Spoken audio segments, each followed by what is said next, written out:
How has Hardin changed since the first movie? He's changed a lot.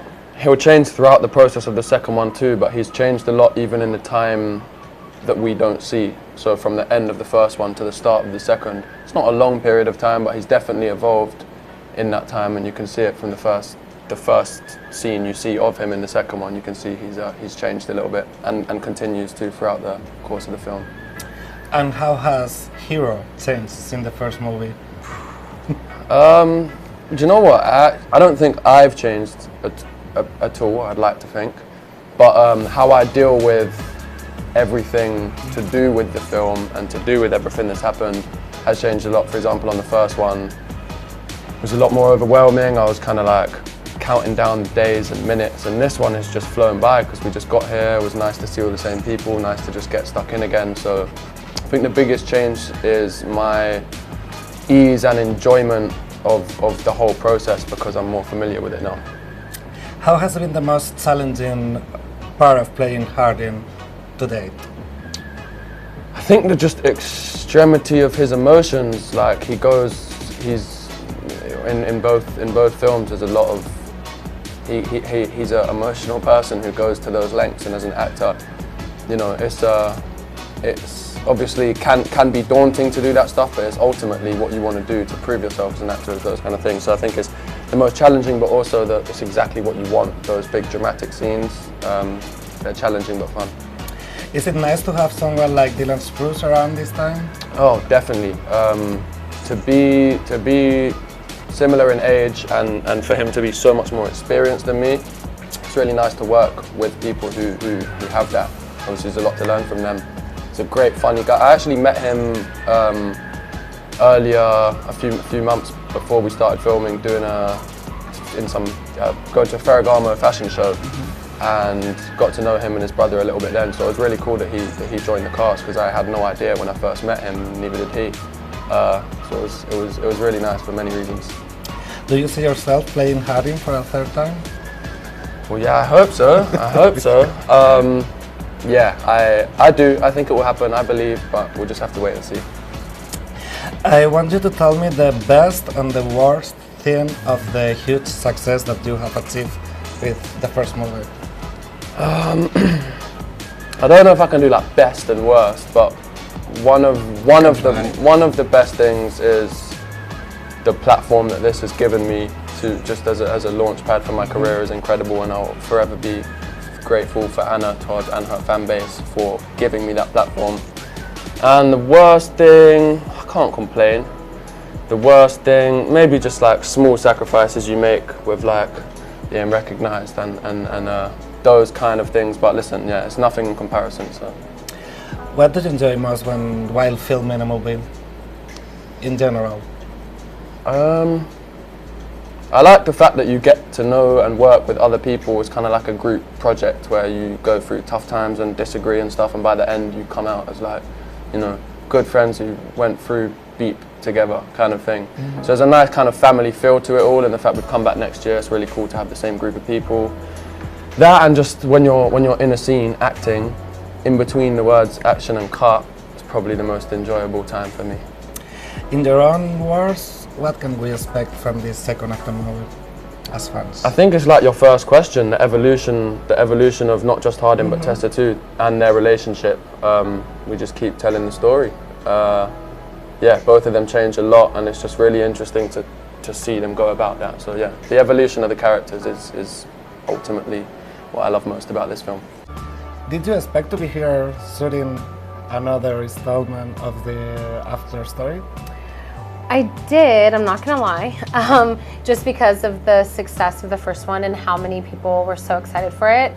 I kind of knew, I mean, of course there was a little bit of doubt, but I pretty much knew, given how loved the first movie was, that we would be back this summer. So I pretty much went right to planning this one. The first movie of After was your first time working on a movie. Do you feel more confident now? Yes, definitely feel a lot more confident. I've learned a lot. I'm still learning every single day, but I try to be as involved and see what's happening behind the scenes as much as possible, so then I can just take more from every time I'm on set. But I definitely have learned a lot this year. How have Tessa and Hardin evolved from the first plot? A lot. I mean, we see Tessa becoming a woman, essentially. She has an internship now. She's not hanging out at the campus. She's making new friends in Kimberly and people at her new job. She's just more sure of what she wants. I mean, at the same time, she's not. She goes back and forth, but she's evolved a lot. Hardin has evolved, but he's almost a little bit gone backward just because we are showing more of the darkness in Hardin this time and the complications that he's had in his life, and we're bringing more of his backstory since this movie is his point of view. So in a way he's regressed a little, but he evolves so much over the course of this one film that they're both changing a lot. In this new movie, there's a new character which is a little bit problematic, and it's called Trevor. What can you tell us about him? I am so happy with the performance and the kind of way Dylan Sprouse has brought Trevor alive.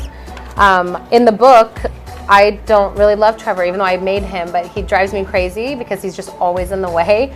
But in the film, I'm almost rooting for him in a way. Obviously, I love Hardin, but Trevor as Dylan is just... It's so good. He killed it. It was really great. Did you find some sort of inspiration for your new stories after all what happened with the first After movie? Yeah. I learned never to write a book about a bunch of tattoos because when you try to film it, it is crazy. I realistically have just thought more in terms of not only keeping the story on the page. So when I'm writing, it's hard to explain without giving specific scenes, but just in a way I'm just thinking from a film point of view as well now, which is really fun and almost like a writing exercise for me, to where I was so used to writing the other way that now I'm thinking more in scenes and how things could be adapted. Would you like to develop the story of Tessa and Hardin more, or would you like to move on to another things? Both. Okay. Right now I'm so in the middle of Tessa and Hardin from what I did, 5 years ago. So at the moment, I'm so satisfied with this, but I do have a lot of material that I've written just for myself, because I just have random things sometimes where I think of them or think of someone in the story and write it, that eventually I might show the readers, but I also don't want to be that person that just keeps milking the same thing. So I would love to make these films as best as possible and focus on my other books for now. And then if there's another After book in a few years or so, I'm not going to say no now, but I can't promise. So that was my next question. Do you see After as a film franchise or not? Yeah, I mean, yeah, definitely. We killed it in the first one. The second one, the film is significantly different, but in the best way. We've really kind of raised the stakes and just brought an entirely different feel to it. So if they loved the first one, and even the people who didn't love the first one, when you watch this film, I'm so confident in what we've done that I definitely think it's a franchise for sure. And I also think we'd have a lot of angry fans if we just stopped after this film, especially because this one is just so great from both characters. I don't want you to spoil this new movie, but what can we expect from it different from the book? Just a couple of the storylines of side characters. It's really hard when you have an ensemble type cast, when there's so many characters. In the book, everyone has such a developed backstory in future and present, but you just can't do that on film because this is, at the end of the day, about Hardin and Tessa.